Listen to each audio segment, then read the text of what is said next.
Welcome to Biz Wire. I'm Joseph Nordstrom in Beijing. China's President Xi Jinping is pushing his country to become a maritime power. At a study session on Tuesday with members of the Political Bureau of the Central Committee, the president specifically called for efforts to further economic and military development on the seas.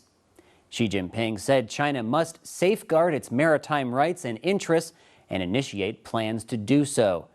China faces territorial disputes with neighbors in the East and South China Seas and wants to protect its assets and shipping lanes in the Indian Ocean and Southeast Asia. Like the president in America, President Xi is also head of the military, and he diplomatically reiterated that China will stick to a path of peaceful development. Xi said in the 21st century, oceans and seas have an increasingly important role to play in a country's economic development and opening up to the outside world. At the study session, Xi also underscored efforts to make marine-related industries a pillar of China's economy. In addition, Xi promised that in no way will the country abandon its legitimate rights and interests, nor will it give up its core national interests. Zachary Keck of The Diplomat writes that although the long-term implications of Xi's speech seem clear, its short-term message is harder to discern. On the one hand, the speech coincides with the People's Liberation Army's birthday, which might explain why Xi decided to reaffirm China's intention to become a formidable maritime power. At the same time, he also pledged that China will pursue a more conciliatory policy. Keck speculates that this speech could be partly aimed at preparing the Chinese public for greater diplomacy with countries like the Philippines and Japan.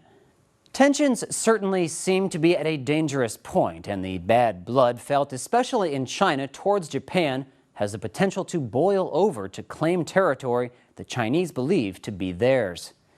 Both sides appear to be dug in, with Prime Minister Shinzo Abe stirring nationalist feelings in Japan in the run-up to the recent election. Abe's victory has caused anxiety in East Asia as he campaigned on amending the country's pacifist constitution to boost the military. For its part, China is ready to retake its long-held place at the center of Asia and regain its confidence after its century-and-a-half of humiliation at the hands of Japan and other powers. There are a lot of uncertainties at this point, and so far only bilateral business has suffered, and the markets have not priced in much of a risk premium should the conflict escalate.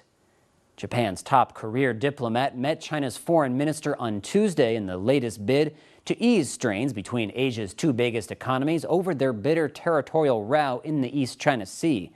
However, state-run media said Beijing had ruled out a leaders' summit. Tension over islands in the East China Sea have remained heightened this year, with China and Japan scrambling fighter jets and ordering patrol ships to shadow each other. Fears are that a miscalculation could lead to a broader clash.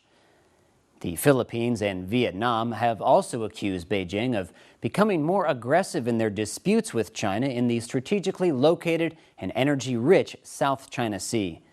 There is also the problem of finding a go-between that could hope to reconcile differences. The United States says it must honor a mutual defense treaty it has signed with Japan and the Philippines and is not seen by China as an impartial juror to mediate a dispute. What is certain is that China is rapidly developing an impressive naval capacity to project power away from its shores, constructing new warships and submarines, and its first aircraft carrier to let the world know it means business. You're watching Biz Wire on the Blue Ocean Network. We'll be right back with more insight into the big picture of China's economy.